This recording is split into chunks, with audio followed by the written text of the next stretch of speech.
के स्तर पर अगर आप देखते हैं तो ऐसे हालात देखने को नहीं मिल रहे। देश के स्तर पर भारतीय जनता पार्टी को बहुत ही खराब परिस्थितियों का सामना करना पड़ रहा है।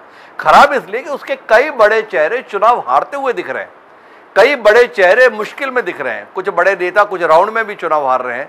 तो इसके कारण से कहीं ना कहीं संकट तो दिखाई देता है और इस संकट के बीच में स्क्रीन लेके वहीं के वहीं रह रही है।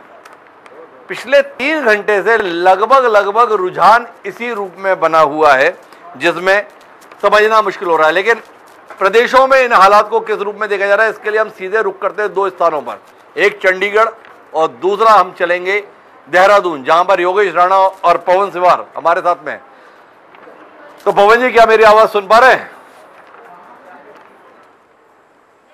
जी जी जी। तो पवन जी, हरियाणा में करा क्या रहे हो आप? तो पूरे चुनाव में बहुत परेशान किए रहे भाई। चुनाव आने को हुआ तो मुख्यमंत्री बदल दिए और अब जब परिणाम आने को है तो सब कुछ बदल दिए। क्या हो रहा है हरियाणा में? बिल्कुल हिमांशु जी, हरियाणा के जो नतीजे हैं वो वाकई भाजपा के लिए परेशान करने वाले अभी तक के कह सकते हैं, क्योंकि भारतीय जनता पार्टी जो है वो अभी 5 सीटों पर बढ़त के साथ जो है वो आगे बढ़ रही है। लेकिन 5 सीटों पर कांग्रेस जो है वो काफी मजबूती के साथ सामने आई है और जहां पर भाजपा मजबूत है उनमें 2 सीटें ही ऐसी है। करनाल से जो पूर्व मुख्यमंत्री मनोहर लाल हैं वो लोकसभा प्रत्याशी के तौर पर मैदान में है, उनका जो अंतर है वो करीब 1.25 लाख का है। इसके साथ ही जो फरीदाबाद लोकसभा से उम्मीदवार हैं बीजेपी के कृष्णपाल गुर्जर, उनका भी जो मतों का अंतर है वो 70,000 से ज्यादा है। लेकिन 2 कांग्रेस के चेहरे हैं, दीपेंद्र सिंह हुड्डा और कुमारी सैलजा, जिनका अंतर जो है वो अब बहुत ज्यादा है। बड़ा अंतर जो है वो अभी तक हो चुका है।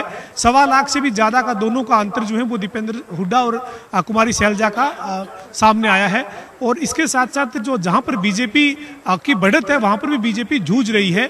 अगर हम सोनीपत की बात करें तो सोनीपत में 10-12 हजार का अंतर है जहां पर बीजेपी के उम्मीदवार को बढ़त है। कुरुक्षेत्र में नवीन जिंदल बीजेपी के उम्मीदवार हैं, वो 5-6 हजार की बढ़त पर है।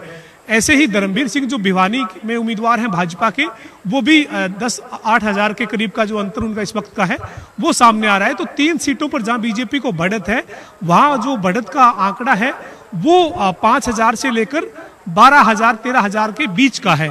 ये और ज्यादा बीजेपी के लिए परेशान करने वाला है। हालांकि अभी और जो है वो वक्त लगना है, काफी राउंड जो है वो बचे हुए हैं। लेकिन राव इंद्रजीत सिंह जो गुरुग्राम से बीजेपी के उम्मीदवार हैं उनके लिए भी बड़ा झटका है। अभी तक लगातार पीछे चल रहे हैं, अभी उन्हें थोड़ी राहत मिली है। जो कांग्रेस के उम्मीदवार राज बब्बर हैं वो 4,190 वोट की ही बढ़त के साथ अब आगे है, जबकि वो लगातार 20,000 से ज्यादा की बढ़त बनाए हुए थे।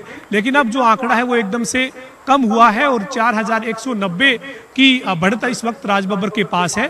तो राव इंद्रजीत वापसी की उम्मीद अब कर रहे हैं, क्योंकि उनके लोगों का ये कहना है कि अब उनके क्षेत्र में जहां उनका प्रभाव है वहां का जो राउंड है वो शुरू होगा तो उनको बढ़त मिलेगी। लेकिन बड़ी चौंकाने वाली बात यह है कि 10 साल का करीब का समय हो गया है जब लगातार भाजपा हरियाणा में जो है वो सत्ता में है। 2014 से 2019 पूर्ण बहुमत, उसके बाद 2019 के बाद गठबंधन के साथ सत्ता में रहे। पिछले दिनों लोकसभा के आचार संहिता देश में जब लागू हुई उससे पहले गठबंधन टूटा, पूर्ण बहुमत से निर्दलीयों के समर्थन से सरकार बनाई। मुख्यमंत्री का चेहरा जो है वो नया मुख्यमंत्री के तौर पर नायब सिंह सैनी को सामने रखा गया। लेकिन इसके बावजूद नतीजे जो हैं वो हरियाणा में भी भाजपा के लिए अभी तक के जो रुझान है वो सुखद नहीं माने जा सकते। सुखद नहीं माने जा सकते हैं। मैं आपसे बातचीत के सिलसिले को जारी रखूंगा, लेकिन राजस्थान के संदर्भ में 3 सीटों का अपडेट है मेरे पास।